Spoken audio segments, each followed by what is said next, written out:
싱킹 브리지 타임즈 2024년 10월 3일자 좀 늦게 진행을 하게 되겠네요. 배경화면은 네이버 거를 가지고 왔습니다. 마늘과 쑥을 먹고 인간이 된 곰족이 이 단군 천선족, 단군이 아니죠. 그 환웅과 이 결혼 동맹을 통해서 고조선이 형성이 됐다. 저는 그렇게 이해를 하고 있습니다.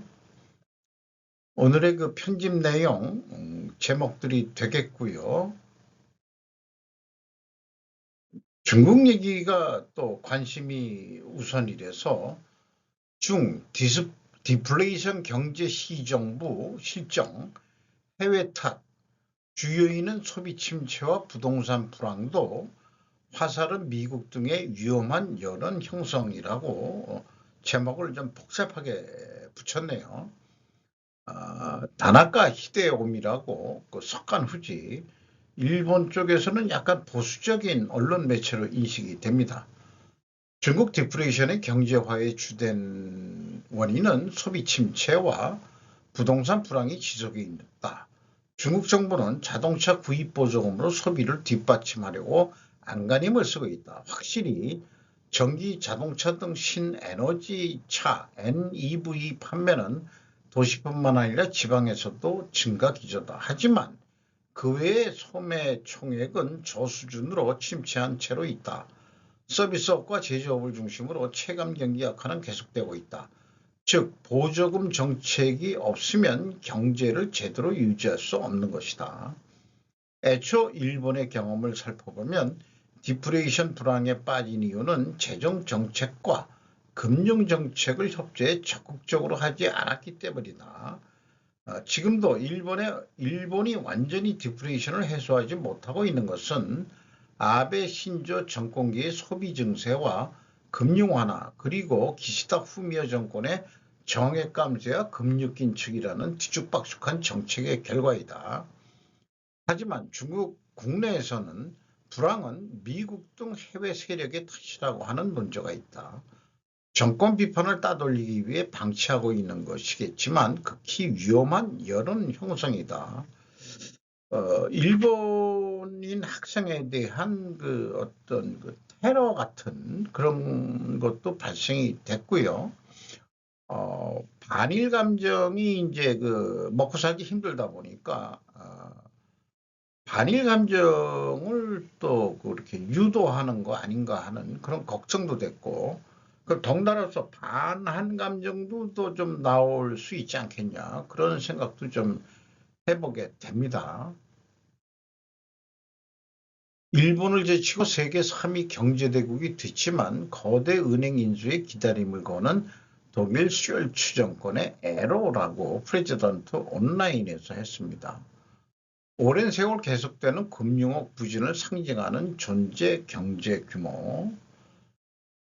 저간 지금 독일이 일본의 그 앵화 약세 때문에 규모는 실질적으로 어떨지 모르지만 경제대국 3위로 독일이 됐는데 문제는 제조업보다도 금융업에 좀 문제가 있다는 것 같아요. 독일의 코메르츠 은행 이런 게 있는 모양인데 이 은행을 이탈리아 최대 은행인 우니크레디트에서 인수하기로 되어 있다. 이것이 또 국가적인 입장에서는 좀 껄쩍지근한 그런 입장이 되는 거다 이런 얘기인 것 같습니다. 구조조정 피해려는 솔추정부이도 이렇게 또 설명을 하고 있고 애초부터 악화된 독일 고용 상황도 또 좀 언급을 하고 있습니다. 그리고 내향 시향을 강화하는 독일이다.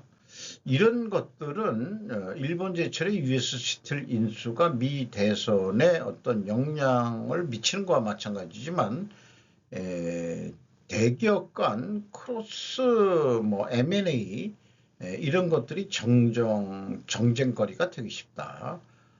이런 전문적인 어떤 식견에 대한 리포트는 미쓰비시 UFJ 리서치 앤 컨설팅 조사부 부지임 연구원 스쩌다 요스케라는 사람이 많은 긴 글이지만 뭐 소제목 중심으로 가져와 봤습니다. 어쨌든 그 금융업이 조금 독일이 신경을 그동안에 안 썼었고, 그 다음에 이제 이탈리아한테 그 금융기관이 넘어간다 이런 상황을 맞닥뜨리다 보니까 그래도 EU 내에서의 뭐 기업의 인수합병이라든지 뭐 팔고사고는 크게 우려할 바는 아니다. 뭐 이런 식으로 또 좀 언급은 하고 있는 것 같습니다. 자, 요즘에 그 9월 한 초순부터 시작한 영풍 고려 아연의 그 경영권 싸움이 나중에 어떻게 될지 모르지만은 오늘 그 뉴스 나온 것은 고려엔 배인 83만 원 공개 매수 맞불, 영풍 이사진 형사 고소.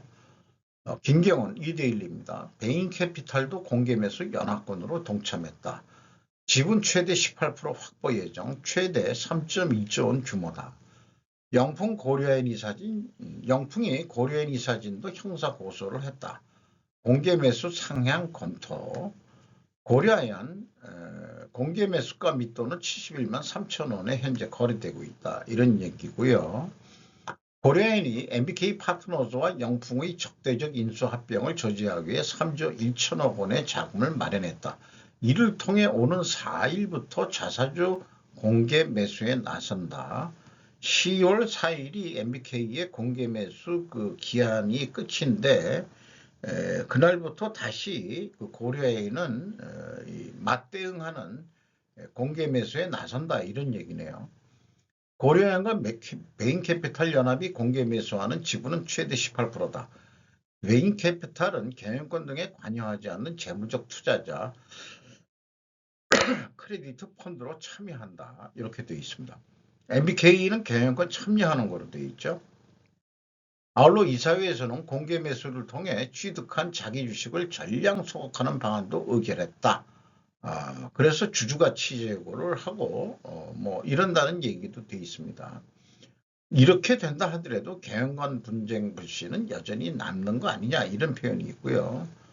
1차적인 목표는 공개 매수를 저지하는 것이고 그리고 영풍과의 관계를 어떻게 풀어나갈지 고민하면서 고려아연을 성장시켜 나가느냐가 또 과제다 하면서 고려아연 기자회견을 그 2일날 열었습니다. 제가 그 제목을 붙였어요. 이혼 소송을 하지 않는 합의 이혼으로 헤어지긴 해야 하지 않을까. 고려아연의 그 기자회견 쪽에서 그 고려아연 회장이 최영범 회장이 화해 제스처가 맞다. 이렇게 이제 그 질문에 답변을 했고 그리고 이제 그 고민을 하는 중에 경영권을 내드린 것도 선택 중 하나로 고려는 했었다. 그리고 다만 고려아연의 미래와 임직원 협력사 주주 국가를 위해서는 바람직하지 않은 선택이라고 확신했기 때문에 공개 매수를 결정하게 됐다라고 그렇게 설명을 했답니다. 그리고서 일단은 저지를 하지만은 향후에도 영풍과의 관계를 어떻게 풀어나갈지 고민하면서 고려아연을 성장시켜 나가겠다고 최윤범 회장이 얘기를 했답니다. 요 빨간 테두리 한 건 제 그 견해입니다. 경영권 분쟁을 보면서 필자라는 게 저죠. 뭐 보통 필자라고 얘기를 하길래 저도 필자라고 붙였습니다. 제가 9월 30일 제안한 중재 제안의 제목은 KGYP 이혼 소송을 하지 않는 헤어질 결심. 그러니까 이혼 소송은 지금 그 경영권 분쟁을 그 상징적으로 제가 비유해서 얘기하는 겁니다. 헤어질 결심, 그러니까 바람직한 중재였습니다. 이신전심인지 오늘 화해 제스처는 고려아연 최윤보 회장 측에서 나왔다. 이 화해 제스처를 낸다는 것은 저는 경영권 방어가 어느 정도 가능한 거니까 나올 수 있지 않는가 그렇게 생각을 하고요. 9월 그 30일 제가 표현한 거는 어떤 그 가정을 했을 때 이혼 소송을 하지 않는 헤어질 결심을 쌍방간에 한다 그러면은 해결책은 상호 지분 매매기를 찾으면 될 거 아니냐 그런 생각을 해봤어요. 그래서 이런 상호 지분 매매를 해라고 설득할 수 있는 사람이 누가 있겠느냐. 경제계에서 중재를 할 수 있는 사람은 누구겠느냐. 그건 잘 모르겠지만은 그냥 희망사항 같아서 비척여서 개통이니까 우리나라 현재 그 경제연합회인가요? 풍산의 유진 회장이 있는데 그 유진 회장도 그 풍산이라고 그 비처금속 개통이죠. 뭐 이런 사람이 좀 나서면 어떨까? 개인적인 그냥 단순 희망사항입니다. 그런데 이런 생각도 해보게 돼요. 제가 좀 조금 그 기업을 아니까 생산 영업 물류 3경영 측면에서 영풍의 석포제련소는 물류 측면에서 이미 경쟁력이 없다고 저는 봅니다. 차라리 석포제련소를 고려해니 흡수합격해서 환경문제, 낙동강오염 뭐 이런 부분들이 있는데 그것을 그 뭐 여러 가지 한다고 유출시키지 말고 좀 뭐 물류 비용이 조금 들더라도 그거가 고려엔의 처리 설비가 잘 돼 있으니까 고려엔에서 다 처리하는 방법. 그리고 순수하게 그 석포제련소는 그 징크, 아연만 생산하고 다른 여러 가지는 하지 않는 거. 그러면은 뭔가 그 환경 이런 것도 좀 해결이 될 수 있지 않겠냐. 이런 생각도 좀, 그런 뭐 꿈 같은 얘기인지 모르지만 그런 생각도 해봤습니다. 그래서 중재안으로서는 그런 거죠. 영풍은 기진입한 반도체 분야로 특화해 가면 되지 않겠냐. 이런 생각도 좀 해보게 되는 거죠. 엉뚱한 생각이긴 합니다만은 또 화해손길 및 최윤범, 영풍에 협력할 용이 있어 하지나 2대1입니다. 영풍 MBK는 적합하지 않은 경영진이라고 확신한다. 고려엔 실질가치 몰라. 고가 취득 주장 잘못돼. 원한다면 영풍 도울 것. 머리만 떼면 솔루션 존재한다. 최 의장은 모두 발언을 통해 만약 영풍이 원한다면 우리는 석포제련소의 현안 문제 해결에 기꺼이 도움을 줄 준비가 되어 있다.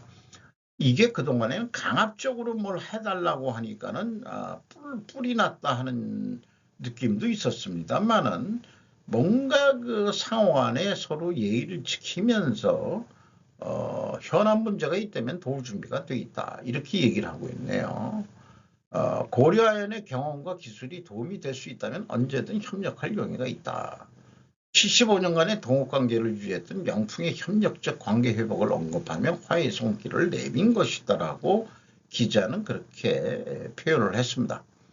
그러면은 그 기자회견에 영풍과의 분쟁 이유는 뭐냐? 아주 그냥 직접적으로. 그런데 이제 답변이 이렇게 나온 거예요. 이 자리에서 장영진 고문과의 개인적인 일에 대한 이야기는 적절치 않다.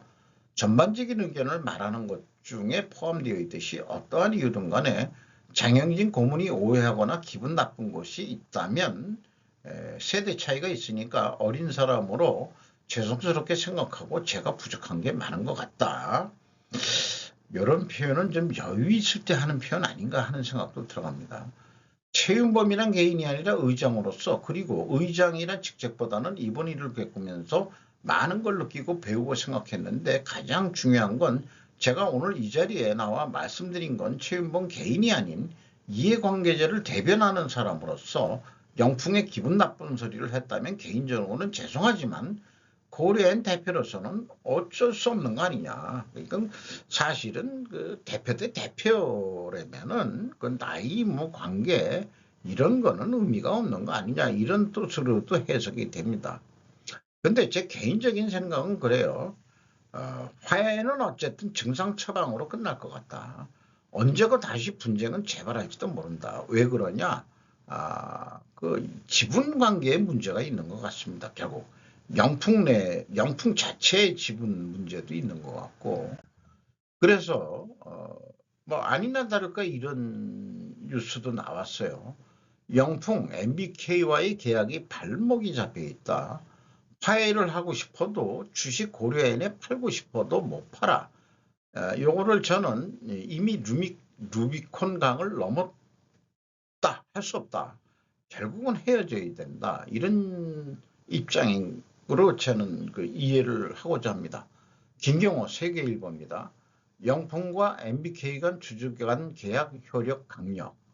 공개 매수 시작부터 10년간 주식 팔 수 없는 영풍. 지금은 물론 10년이 경과된 이후에도 최윤범 회장 측에는 일체 지분을 못 넘긴다. 시장에서 영풍이 공개 매수를 처리하고 고려아연과 정격 화해를 시도할 여지가 있는지에 대한 궁금증이 커지고 있다는 거예요. 10년이 경과한 후에도 고려아연 측이 현 회장인 최윤범과 그 특수 관계인 등에는 영풍이 자신이 보유한 고려아연 주식을 팔 수 없도록 명시되어 있다는 겁니다. MBK 계약이. 그러니까 영풍은 MBK를 절대 배신할 수 없는 강력한 계약 조건, 즉 족쇄를 스스로 달아놓은 셈이다. 이렇게 표현을 하고 있습니다. 이런 뉴스를 보니까 그러면은 영풍이 소유하고 있는 고려아연 주식을 절대 팔 수가 없다. MBK가 그 헤게모니를 가지고 있다면 그렇다면은 MBK가 영풍이 가지고 있는 주식에 플러스 일출을 갖는 거로 계약을 했다면은 영풍 자체 주식의 지분 변화를 바꿔버리면 어떠냐 하는 제가 생각을 해보게 된 거예요. 그렇다면 영풍 자체 주식을 장시가가 최씨에게 팔아 대등한 지분을 만든다면 어떻게 되는가. 그러면 이게 장시가고서 손해를 보라는 얘기인지 어떤지 모르지만 사실은 50대 50 정도로 해가지고 고려 최씨가 플러스 1주 MBK가 그렇게 했듯이 근데 현재로서는 영풍 내 장시가 소유분 개가 52.65%인데 여기에는 그 계열사 영풍 개발이는 데가 23. 몇 프로를 가지고 있습니다. 그리고 최씨가 개는 17.84인데 변함이 없어요. 그럼 그 갭이 하는데 이게 서로 예를 들어서 25대 25. 그 다음에 이제 최씨가가 플러스 1주 줄게. 이게 뭔가 그러면은 뭐 장씨가 질 것 같지만 사실 50대 50 아니냐 이게 이익이 나더라도 같이 나눠 먹는 거지. 1주 차이가 얼마나 되겠어요? 다만 경영권을 상징적으로 고려인이 최씨가 갖고 영풍은 계속해서 그 장씨가 갖는다면은 그리고 또 석포 재련소를 뭐 폐쇄하기는 아직 이르지 않다면 고려인이 온산재련소 하나인데 그 석포재련소까지 그러면은 여러 가지 이제 물류 이동이 일어나야 되는데 아마 그 정치적인 역량을 좀 해가지고 향후 강원도 개발을 위해서라도 거기에 뭐 울산에서부터 거기까지 가는 요즘 뭐 저기 동해선도 다 그 전철이 다 연결이 됐다는데 중앙고속도로까지는 안 했는데 그 강원도 거기에도 남북으로 무슨 고속도로에도 좀 놓으면은 뭔가 그 강원도 경제 발전에도 근데 그 강원도는 사실은 이 자연을 좀 보호하긴 해야 되는 데인데 어쨌든 뭐 그런 그냥 상상을 좀 해보게 됩니다. 한국 족발을 그리워하는 독일 여자들이 독일에서 살아남는 방법이라고 도른 에밀리 벌써 두 번째나 하는데 뭐 이뻐서 하는 게 아니고 뭔가 이거 좀 뭐 항상 뭐 무게 있고 그다음에 무슨 심각한 것만 하는 싱킹브리지 타임즈가 아니고 중간에 쉬어가는 페이지로 독일의 핵산 그 돼지 중족으로 만드는 겁니다. 체코는 꼴레뉴라고 그걸 말하는데 족발이 아니라 돼지 중족으로 만들어요. 그러니까 한국에는 족발, 독일이면 학생. 그래서 두 여자가 다 한국말을 잘하는데 한국말로 방송을 하는데 시청자들의 대상을 한국으로 국한해서 유튜버도 비즈니스면 비즈니스인데 개인적으로 저는 체코의 꼴레뇨가 더 낫다고 생각이 됩니다. 뭐 별로 뭐 유럽 여행 가본 경험 딱 한 번뿐이 없지만 독일에 가서 학생 맛을 받고 뮌헨에서 그리고 이제 체코에 넘어가서 그 무슨 에, 그 유적지가 있어요. 무슨 아주 특별한 성이 있는데 거기서 꼴레뇨가 있는데 이 꼴레뇨가 제 입맛에 딱 맞더라고요. 거기에다가 이제 피츠너라는 생맥주를 딱 한 잔 걸치면은 아주 끝내주게 돼 있습니다. 어, 뭐 이렇게 되는데 갑자기가 아니고 국밥 예찬론을 한번 제가 얘기를 하고 싶어요. 요거는 이제 뭐 그냥 이미지에서 가져온 건데 순댓국인데 나는 모든 국밥을 좋아한다. 가장 서민적인 음식이기도 하다. 가성비도 좋다. 핵심은 어떤 국밥이든 국물이 승부를 좌우한다. 넌 국물도 없어. 어렸을 때 애들끼리 하는 말이다. 이건 현재로 치면 왕따, 이지매 시킬 때 쓰는 말이었다. 제 기억하기로는. 오죽하면 국물도 못 얻어먹는 신선한 뜻이다. 과거 조선시대 때 기우제를 왕이 직접 지낸다. 많은 백성이 모이면 궁궐에서 백성들에게 음식을 베푸는 것이 우리네 전통일 것이다. 방법을 생각해낸 것이 저 모인 사람들을 뭔가 그래도 먹여야 되는데 소 한 마리를 잡아 이 조선시대 때 소는 어, 진짜 먹을 수 없는 거죠. 재산이고 농사의 기본이니까. 근데 그 소 한 마리를 잡아서 국밥을 제공했답니다. 그게 오늘날의 설렁탕이다. 고기 몇 점 올려놓고 그냥 그 뼈다귀를 구워가지고 국물을 내가지고 아주 걸쭉한 게 아니고 아주 밋밋한 그게 진짜 맛있게 된 거죠. 기름기 너무 오늘날 시장 골목에 있는 순댓국집에서 오늘도 저는 순댓국에 쇠주 한 병 12,000원의 즐거움을 맛보았다. 통마늘을 열심히 순대와 같이 안주로 먹으면서 생마늘을 막장에 찍어 먹는데 잘못 걸려들면 아주 입안이 아릴 정도죠. 그 생마늘을 어떻게 그렇게 막장하고 찍어서 근데 그게 순대하고 같이 먹어줘야 순대 그 국에 들어있는 고기하고 이렇게 먹어줘야 이게 또 제맛이에요. 그러면은 아릴 정도로 그 마늘이 들어가면은 할 수 없어요. 그 순댓국물 팍 떠먹으면 그게 이제 가라앉게 되죠. 저로서는 뭔 탕이든 국밥이라고 표현하든 우리네 문화는 국물 문화입니다. 그러니까 넌 국물도 없어 그러면은 이거 참 서러운 인생이에요. 우리는 국물이라도 얻어먹는 그런 삶을 살아야 되겠죠. 그런 생각도 해보게 됩니다.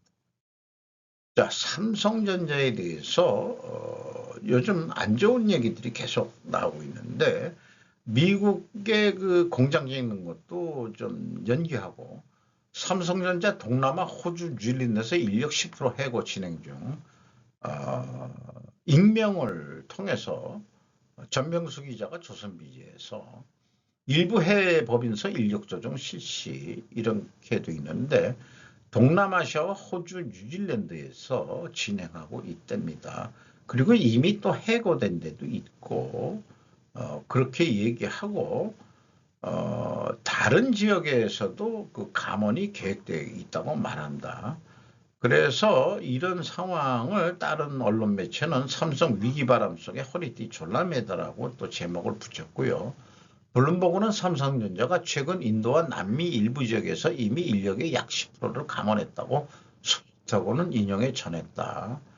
삼성전자의 전체 해외 인력 14만 7천 명의 10% 미만에 해당하는 수준의 인력 감축 가능성이 있다고 덧붙였다. 인도에서는 또 임금 올려달라고 파업을 일으켰다며요. 그냥 파업하면은 공장 그냥 폐쇄를 해버리세요. 그거 아쉽다고 해가지고 그거 돌리느니 인도 애들이 파업하고 뭐 그런다고 하면은 그냥 공장 폐쇄하십시오. 뭐 그래가지고 적정한 가격. 삼성전자가 그렇게 이 임금을 갖다가 후려치는 기업이 아닌 거로 알고 있는데, 이거 뭐, 그 인도 애들이 그 파업을 한다는 얘기는 중국도 파업이 한 적은 없는데, 요거 좀 뭔가 이상하긴 하다 이 말이에요.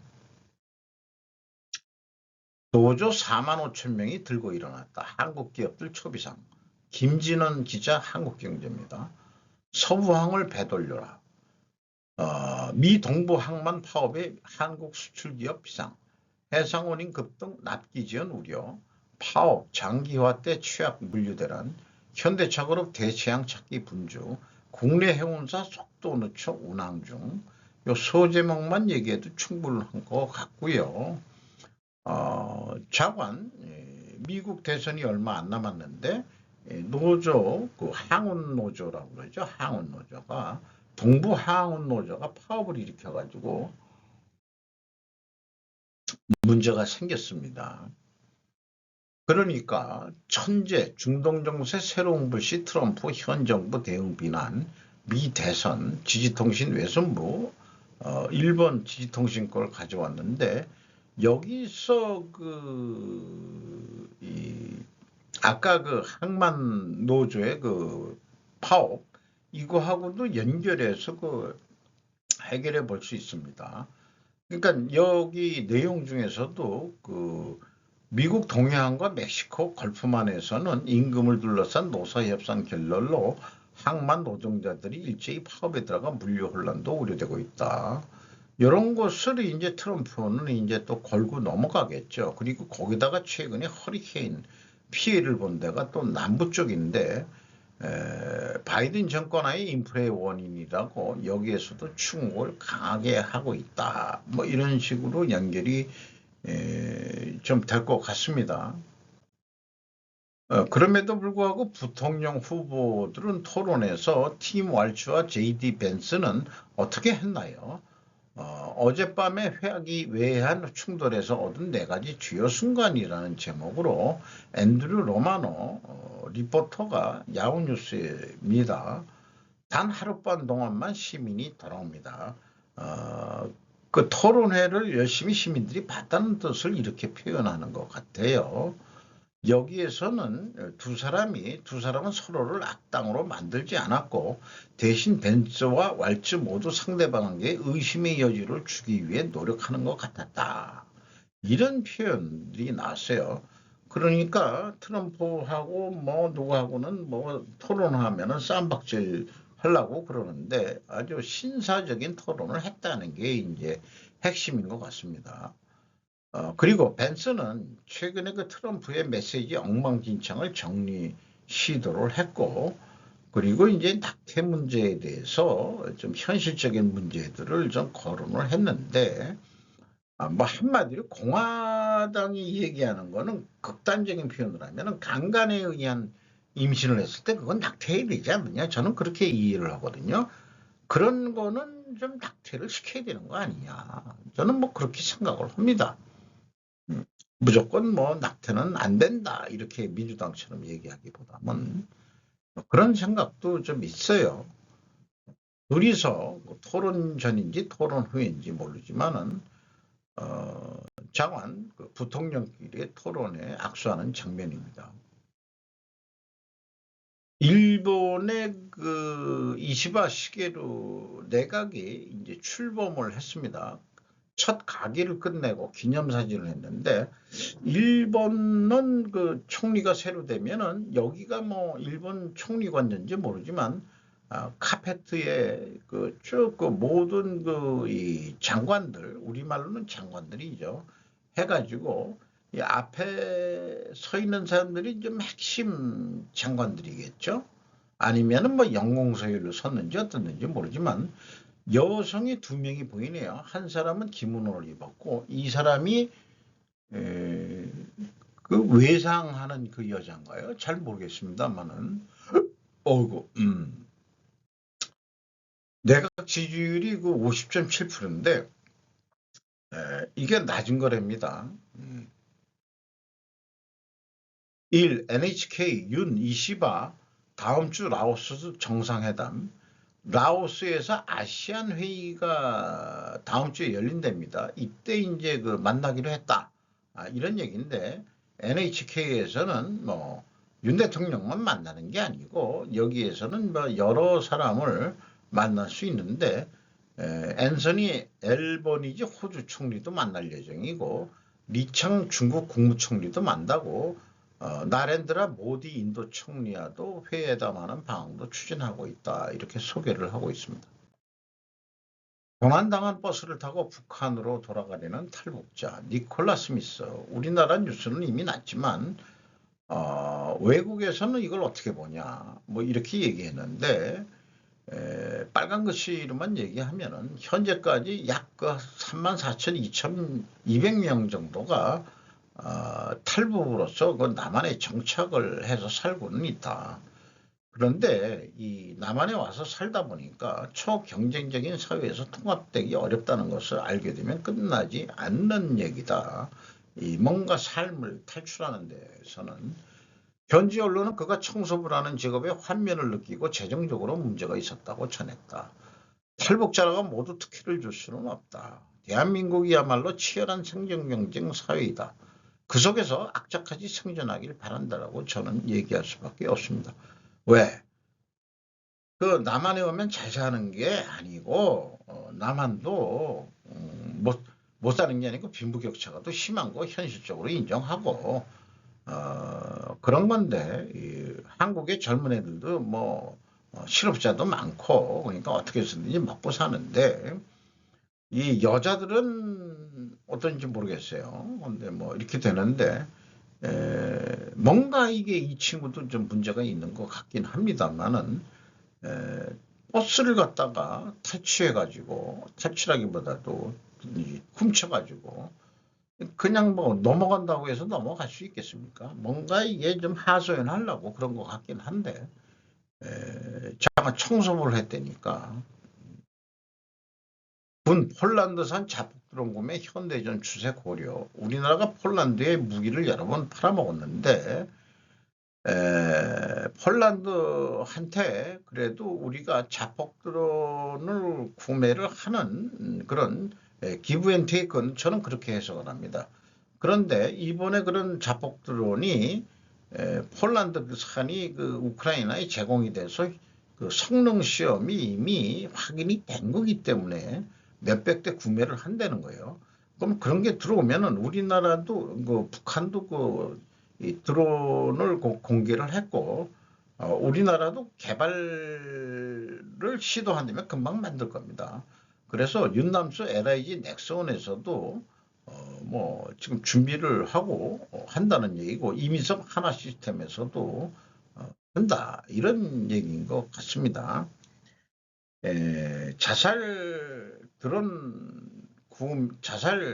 드론이라 자폭 드론이라고 그러는데 처음에는 그 약칭 가미가제라는 말 했다가 일본이 아마 싫어했을 것 같아요.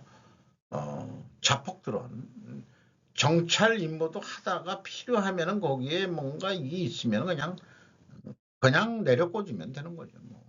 잠깐 미래 전쟁은 뭔가 드론 전쟁이라고 얘기할 정도로 뭔가 변할 것 같습니다. 재래식 전쟁에서 참 이 상황 전개가 어떻게 될지 참 참혹 궁금하기도 합니다. 한국과 미국 해군 동해에서 합동훈련 실시했다. 코리아 타임즈에서 끝나놓고 그 공개를 한 거네요. 그 동해에서 그 서울에서 남동쪽으로 약 270도 떨어진 포항 앞바다에서 수륙 양령 강습 상륙함인 록스 마라도함과 USS 복수함 등 해군 함정 3척이 참가한 훈련을 실시했다. 여기에 그 항공모함은 아니지만은 그 비행기가 그 탑재할 수 있다. 이것은 F-35B는 그 뭐라 그럴까요? 그냥 수평으로 올라가는 게 아니고 이런 게 이제 항공모함은 아니니까 그러니까 수륙이 아니고 수직 이착륙할 수 있는 그런 거는 태울 수 있다. 그렇게 하고 두 해군은 연합작전과 상호 운영성을 수행할 수 있는 우리의 능력을 향상시키고 적의 모든 형태의 도발을 단호하게 대응할 것이라고 김경호 대한민국 해군 수륙 양령 비행대 53 중대장이 말했답니다. 이상 10월 4일 개천절 우리는 천선적이 환웅이 한 8천여 명의 무리를 이끌고 어딘가 내려와 가지고 그것이 이제 아사달이라는 데인데 거기에서 와가지고 곰족하고 그 호랑이족이 거기에 이제 이미 있었는데 아마 전략적으로 이 마늘하고 쑥을 잘 먹는 곰족하고 결혼동맹을 맺어서 고조선이 형성이 됐다. 이렇게 그냥 저는 단군 신화를 좀 이해하는 날로 어쨌든 그래서 애가 나가지고 그게 단군이 된 거죠. 그래서 이제 단군이 나라를 세웠을 때를 개천절이라고 한다. 이런 거로 이해를 합니다. 마치도록 하겠습니다.